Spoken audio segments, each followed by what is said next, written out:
Hey everyone, I just wanted to give a quick demo on how to view our presentation and to also hear the audio that we have linked to 5 of our slides. Our group is all around the world in different time zones, so we figured that this would be the best way for all of us to get audio into our presentation.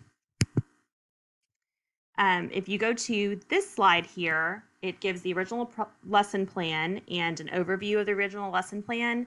So these links are in blue here.